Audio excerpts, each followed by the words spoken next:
So Hare Krishna, good morning everyone. So today we are reading from Caitanya Caritamrita, Adi-lila, chapter 11.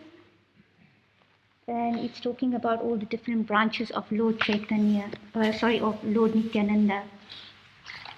So we are reading from text 52 to 55.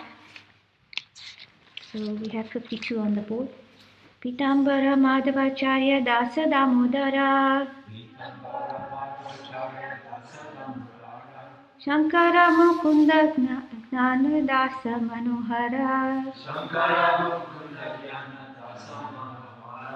Pitambara Madhavacharya Dasa Damodara Shankara Mukunda Gnana Dasa Manohara.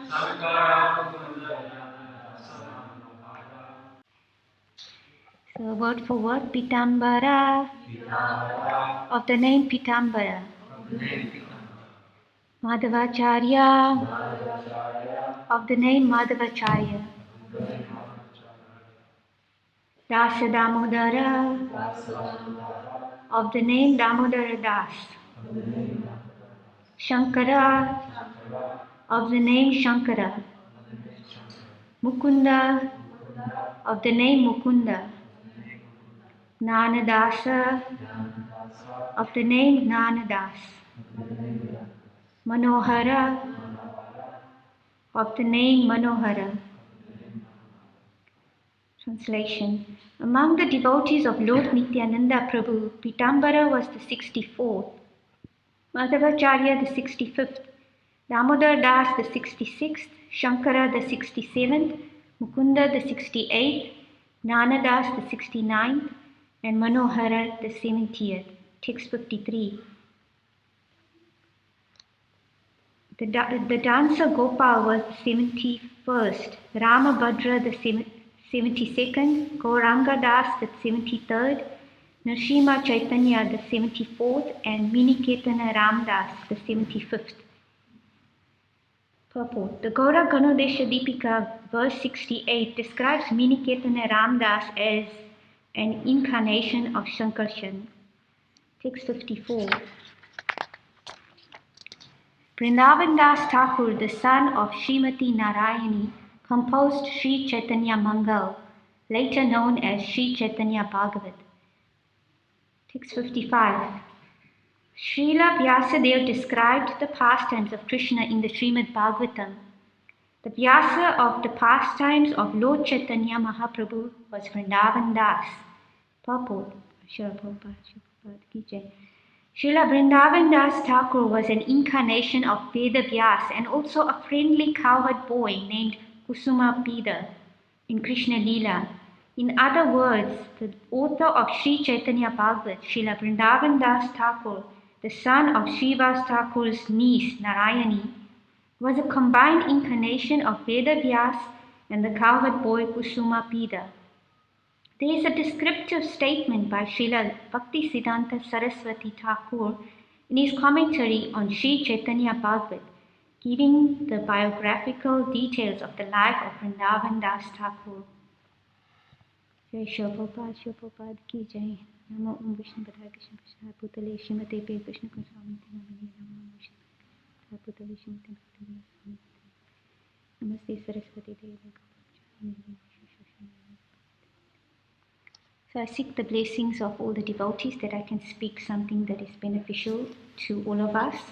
And I'm speaking also for my self-purification. And I'm just repeating what I've heard and what I've read and what the small level of realization that I have.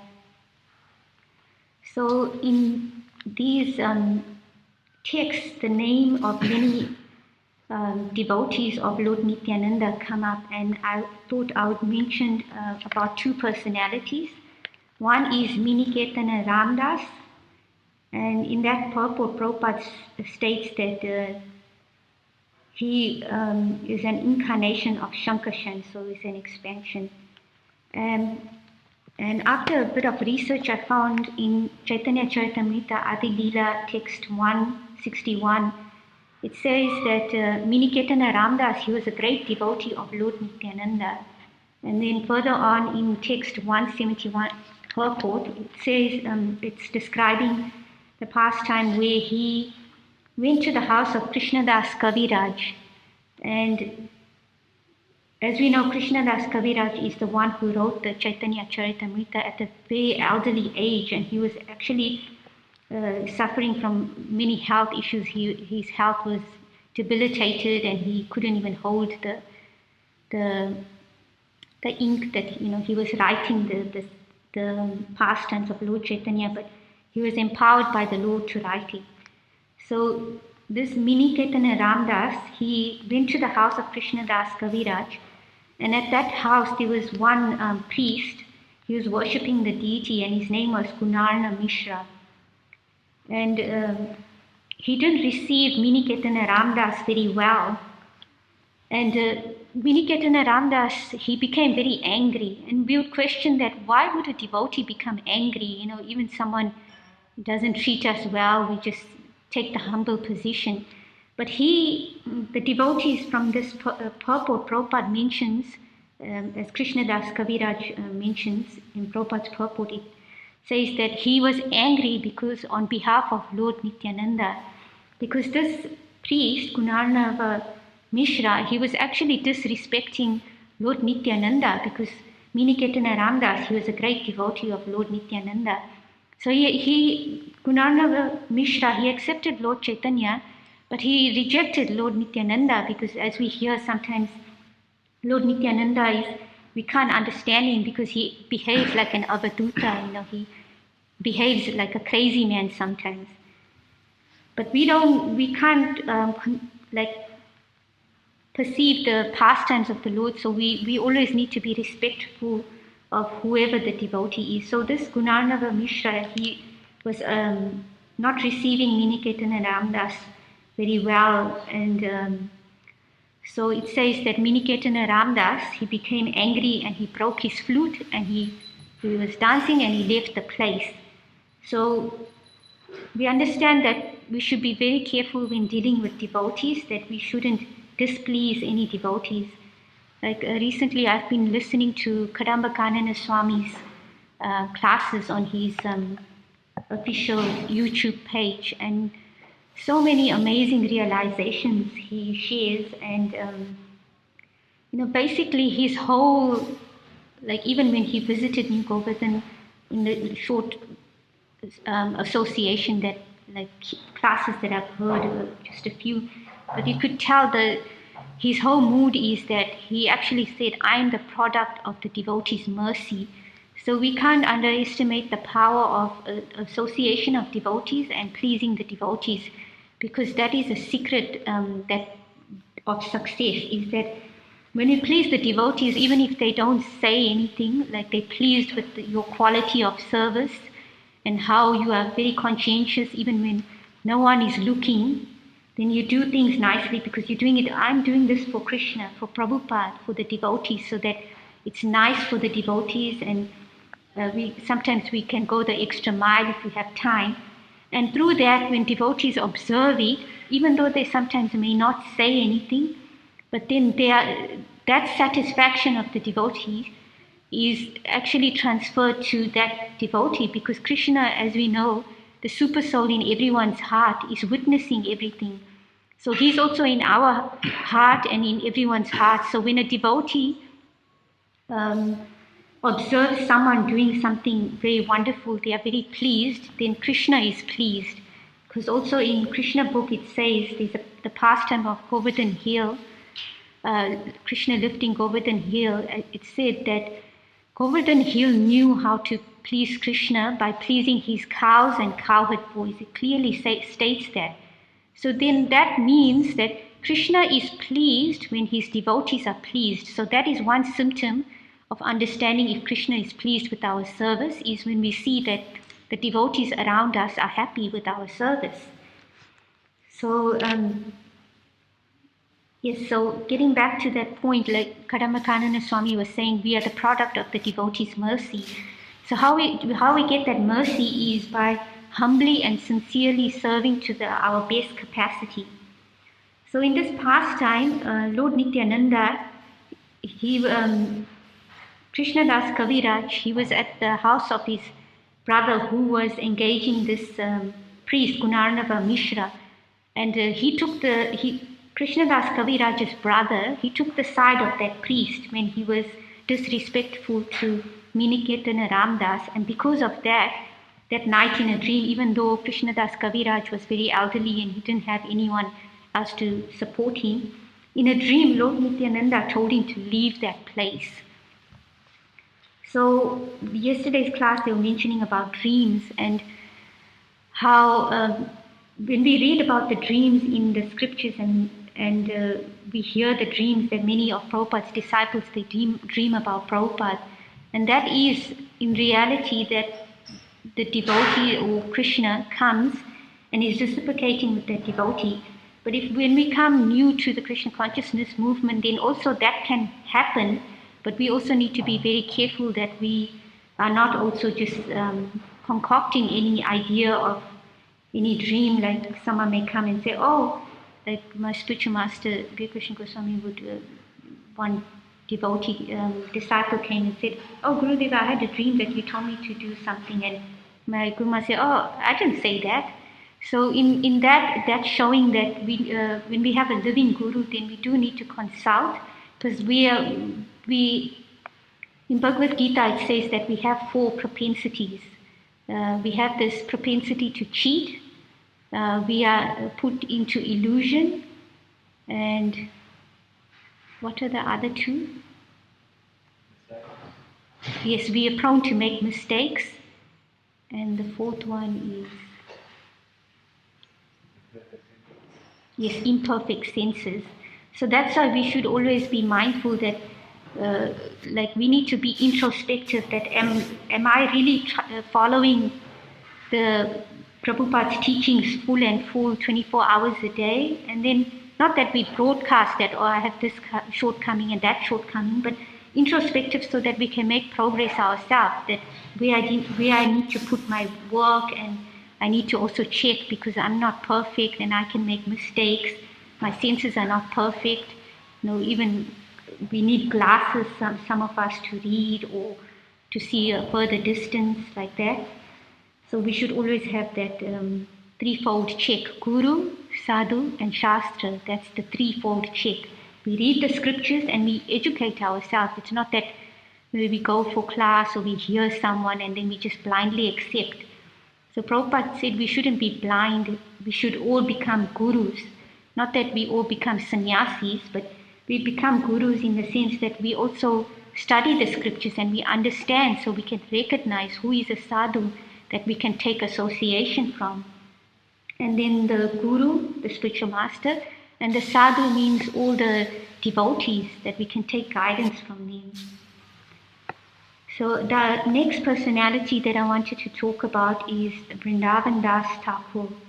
So in these texts that we read so far, it mentions, who can remember some of the things that were mentioned about Vrindavan Das Thakur?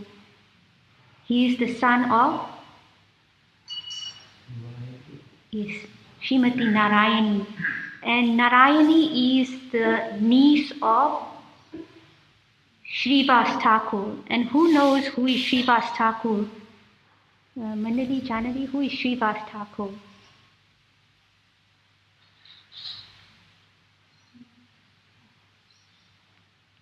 Okay, so he is one of the associates of Lord Chaitanya. So it says that Vrindavan Das Thakur, he composed Sri Chaitanya Mangal. So and later he was known as Chaitanya Bhagavat. So Vyasadeva, it mentioned, he wrote the Srimad Bhagavatam, and then Vrindavan Das Thakur, he is the Vyasadeva of the pastimes of Lord Chaitanya Mahaprabhu. So in Caitanya Caritamrita 8:33-41, it talks more about Vrindavan Das Thakur. So I'll just read what Prabhupada wrote from the CC, the Caitanya Caritamrita. So Adi-lila 8:33, it says in the purport, Sri Vrindavan Das Thakur's Sri Chaitanya Bhagavat was originally entitled Sri Chaitanya Mangal, but when Srila Lochan Das Thakur later wrote another book named Sri Chaitanya Mangal, Srila Vrindavan Das Thakur changed the name of his own book, which is now therefore known as Sri Chaitanya Bhagavat. The life of Sri Chaitanya Mahaprabhu is very elaborately described in the Chaitanya Bhagavat. And Krishnadas Kaviraj Goswami has already informed us that in his Sri Caitanya Caritamrita, he has described whatever Vrindavan Das Thakur has not mentioned. This acceptance of Sri Chaitanya Bhagavat by Krishnadas Kaviraj Goswami indicates his acceptance of the disciplic succession. A writer of transcendental literature never tries to surpass the previous acharyas. So I've heard devotees mention about how, and also Prabhupada mentions that many of these great personalities that are mentioned, especially in this chapter, we don't have much information and background about them, because the Vaishnavas always try to keep themselves in the background, and they always put Krishna and his pastimes and the devotees in the foreground. So we don't know much about their background, some of them, like where they were born or who their parents were and things like that, because they were always humble. And also Prabhupada mentions how Krishnadas Kaviraj, he didn't elaborate further on Chaitanya Bhagavat because he respected what Srila Vrindavan Das Thakur wrote, and he just spoke on the parts that were not mentioned, the pastimes. So in this we can see that he was following in the footsteps of Srila Vrindavan Das Thakur. So in Caitanya Caritamrita Adi-lila 1731, it talks about these two principles of anukara, which means imitating, and anusara, trying to follow in the footsteps. So these two things are always there in our spiritual practice, and we always need to remain introspective that, am I trying to follow in the footsteps of Srila Prabhupada and his disciples, in Srimati Tulsi Devi, whoever we feel a connection with? Am I trying to follow in their footsteps? What is their mood? Or am I trying to imitate that, or I can copy what they do? So it also mentions there that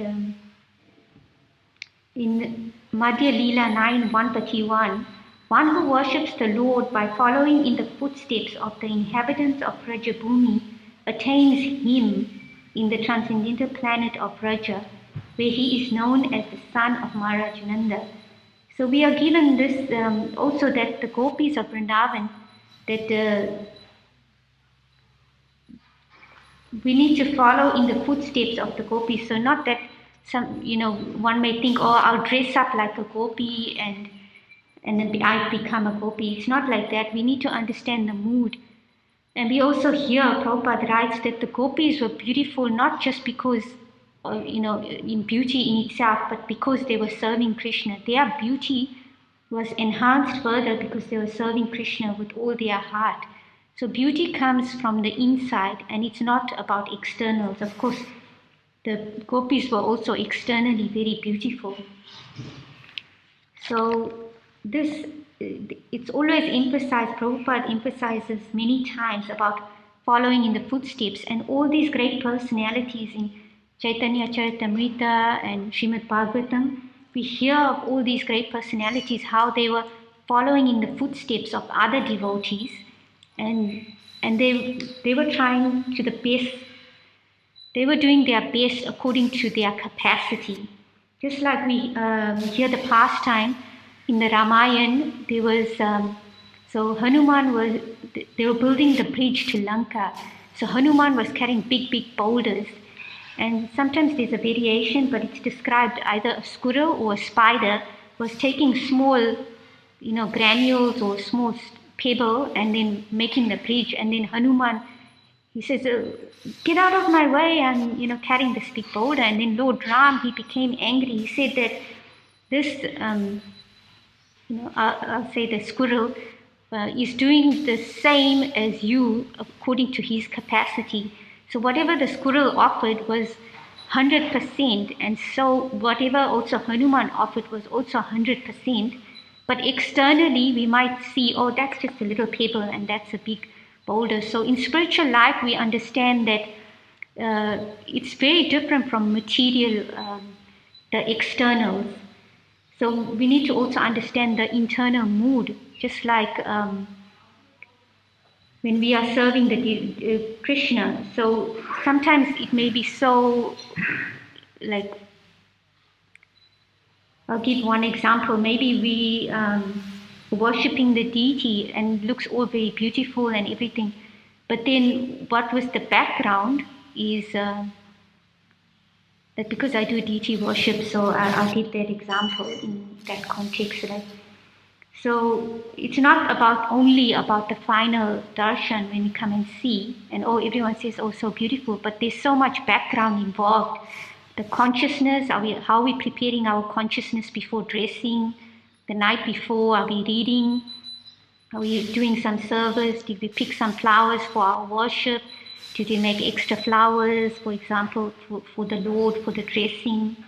And when I come in the morning, am I also being mindful of other pujaris and respectful of their service? Am I also being respectful of devotees who are not doing altar service and even maybe doing paraphernalia or doing some other service? Am I also respecting their service and their space? You know, am I putting the jewelry away nicely when I remove the jewelry, or am I dumping the jewelry, dumping the clothes? You know, so it's just like if you went to serve someone in the, just say Buckingham Palace, and you're serving the Queen, and she's no more now, so all blessings to her. But just say we are going to serve the Queen, and we are her servant, and we're dressing her, and then we just take her clothes and just dump it there, and we take her jewelry and dump it there. What do you think she's going to say? You know, one chance, two chance, three chance, okay, get lost, you know. Now, of course, Krishna is very merciful, but we always need to be mindful what quality of service we are doing. And it's not only just quality, but quantity. So we always need to be introspective. So these things are mentioned for our own self, you know. If we don't do it, who are we cheating? You know, someone may see your final, like in this example, the darshan. But at the end of the day, of course, Krishna appreciates that service, but we need to see that at the end of the day, what benefit am I getting? We need to question that we're not cheating ourselves of our own happiness by pleasingly serving the Lord and His devotees. So that's one example. So I'll just continue reading from Caitanya Caritamrita, Adi-lila, chapter 8. So 34, it says,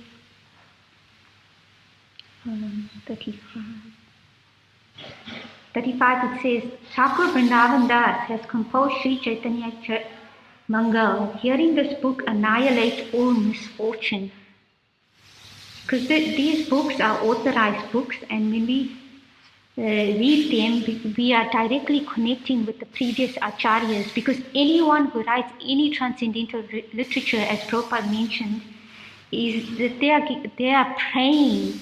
There's so much preparation beforehand. They are always praying for guidance. They are always in this humble mood that I'm serving my spiritual master and the previous acharyas and Krishna, Lord Chaitanya, Lord Nityananda. Please empower me to do this service. By reading Sri Caitanya Mangal, one can understand all the glories and truths of Lord Chaitanya and Nityananda and come to the ultimate conclusion of devotional service to Lord Krishna. Purport. Srimad Bhagavatam is the authoritative reference book from which to understand devotional service. But because it is very elaborate, few men can understand its purport. Srimad Bhagavatam is the original commentary on the Vedanta Sutra.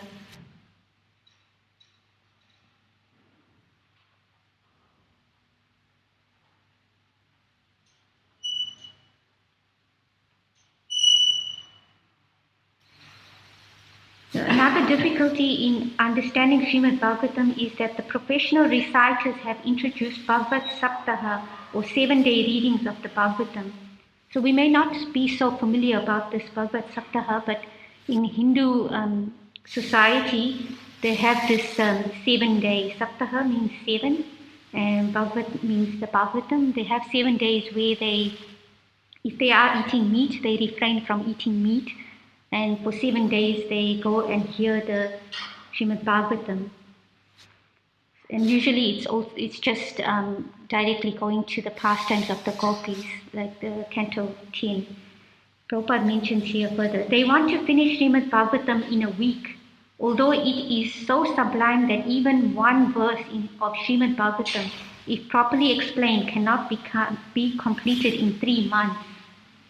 Under these circumstances, it is a great aid for the common man to read Srila Vrindavan Das Thakur's Caitanya Bhagavat, for thus he can actually understand devotional service, Krishna, Lord Chaitanya, and Nityananda. Srila Rupa Goswami has said, devotional service to the Lord that ignores the authorized Vedic scriptures, the Upanishads, Puranas, Narada Pancharatra, is simply an unnecessary disturbance in society.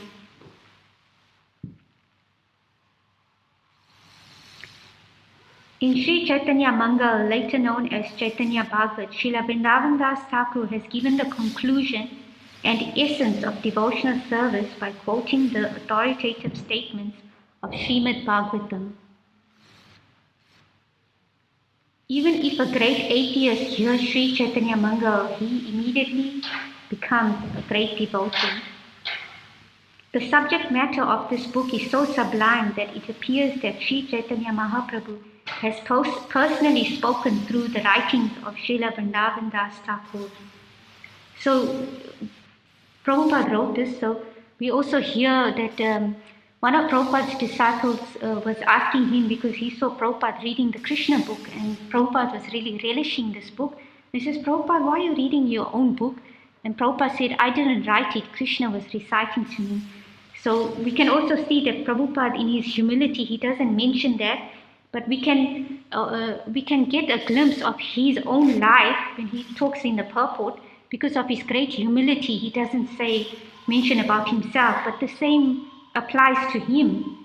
You know, it says that the subject matter of this book is so sublime that it appears that Sri Chaitanya Mahaprabhu has personally spoken through the writings of Srila Vrindavan Das Thakur.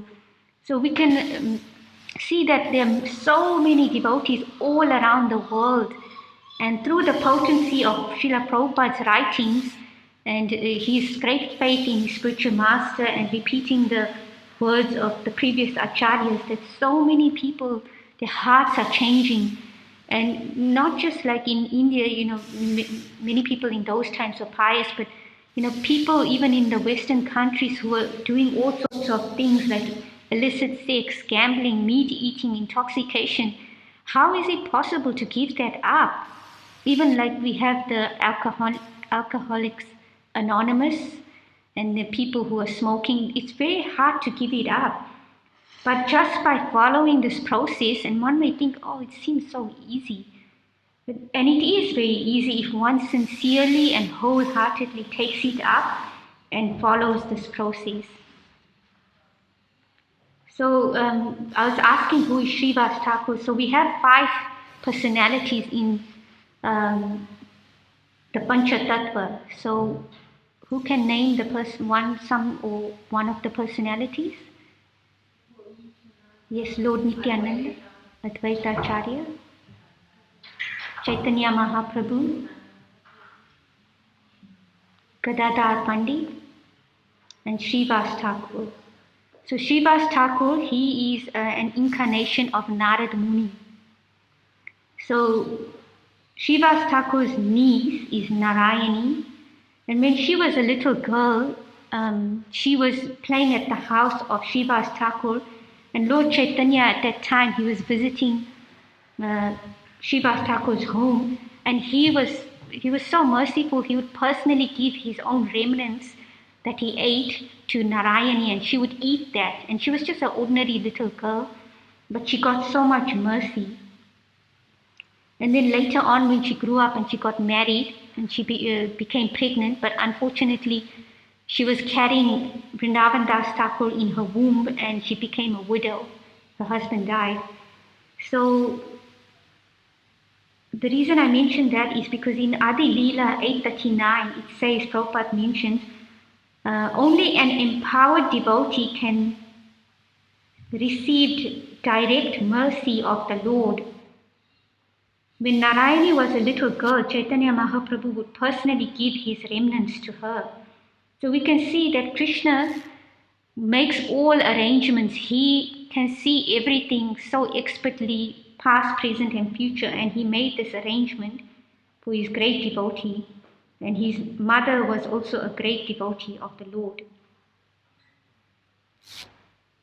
And in Caitanya Caritamrita, Adi-lila 1261 purport, it says there that the Supreme Lord, Prabhupada mentions in the purport, the Supreme Lord is not obtained by expert explanations, by vast intelligence, nor even by much hearing.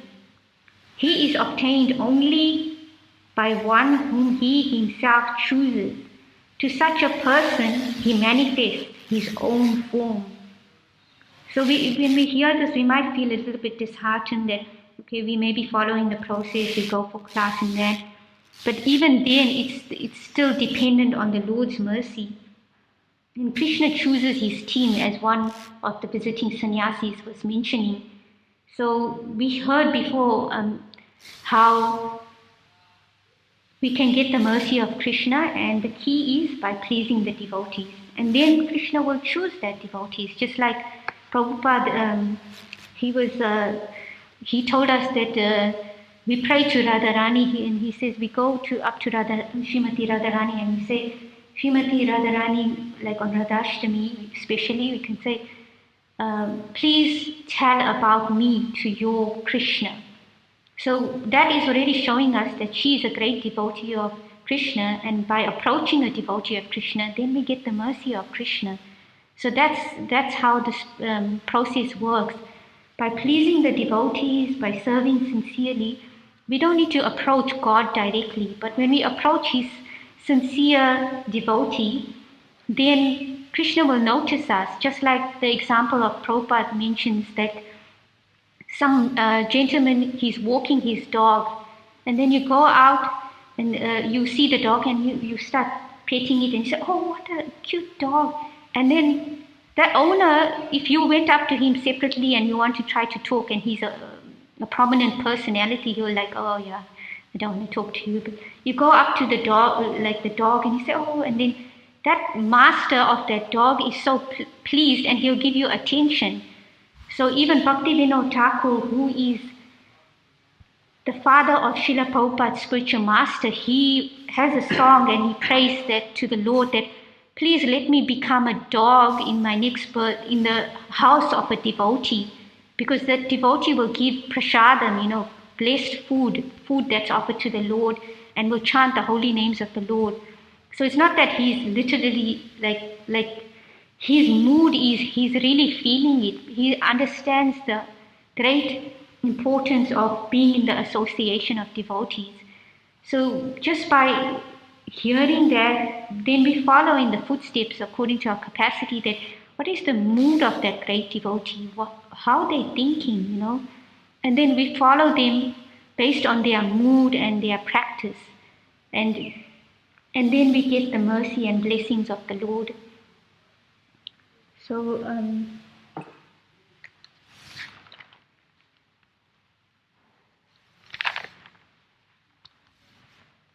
we pray to the great personalities and devotees, Srila Vrindavan Das Thakur and Mini-Ketan Ramdas, and all the devotees in the line of Lord Chaitanya, Lord Nityananda, all the previous acharyas, that we can be blessed and we can be introspective in our life and try to do our best and depend on Krishna. And our best can be different externally, but as long as we are ourselves introspective and we see that we're doing our best. So there's a disciple of Srila Prabhupada, his name is Vaisheshika Prabhu.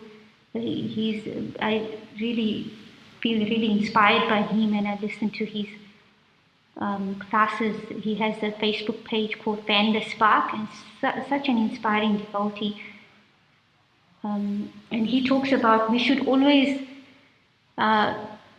we are in our comfort zone sometimes, but we need to also be a little bit uncomfortable when we push ourselves, go beyond our comfort zone. Because where is the question of making any progress if we are not a little bit uncomfortable? And then, so how will we learn? Just like a child who's learning to walk, and the child falls down and gets bruised. But it's very uncomfortable to stand up and try to walk again. But the child does it, and the parents, the adults, they encourage the child, the siblings encourage the child. But that discomfort is also, in a way, helping that child to be able to walk, and gradually the child will be able to walk and run.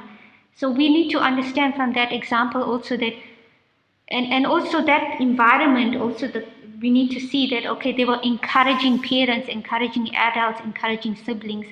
So also, of course, we need to do our own research and with intelligence see if this is the right thing, then let me just try. Let me go beyond my comfort zone and let me try a little bit. And then see the progress in one's own self, as mentioned in previous classes. The taste in the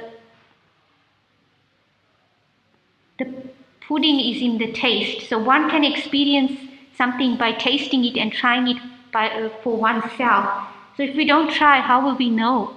We're just rejecting it based on our own conceptions, our own upbringing, our life experiences, our culture, the countries we grew up in.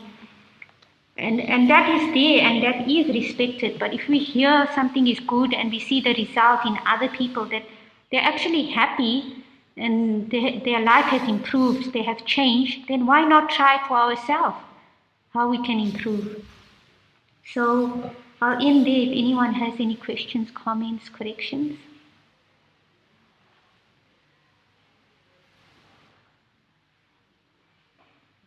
Yes, please.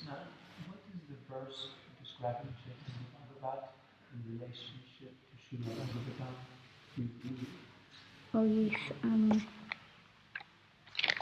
That it would be a great aid to reach Chaitanya Bhagavat.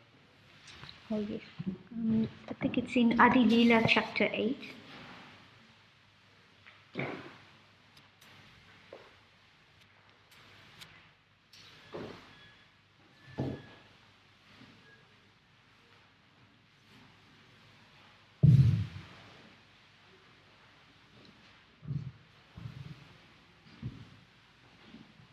So it's in Adi-lila, in the pastimes of Vrindavan Das Thakur, so between text 33 to 41, so that it's mentioned about how reading Chaitanya Mangal is a great aid of Vrindavan Das Thakur.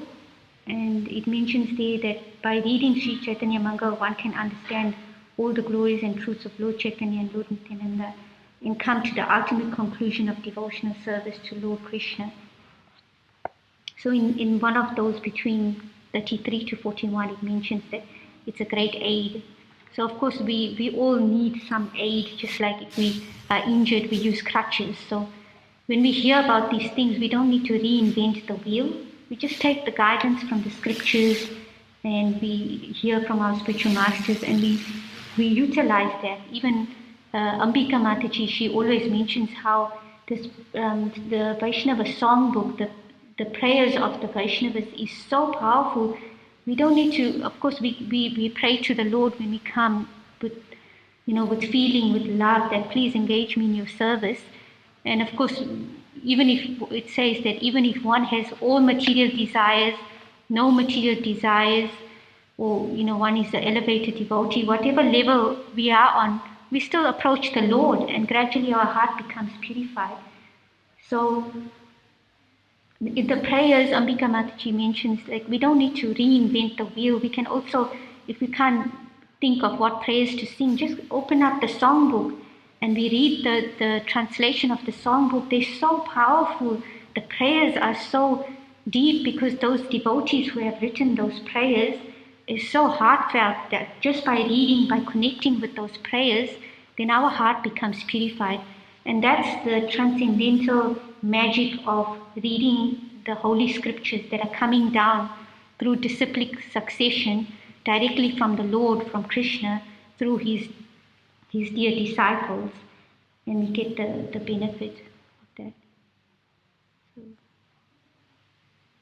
Okay, thank you. We'll end there. Sri Caitanya Caritamrita ki jai, Srila Prabhupada ki jai, Ananta Koti Vaishnavin ki jai.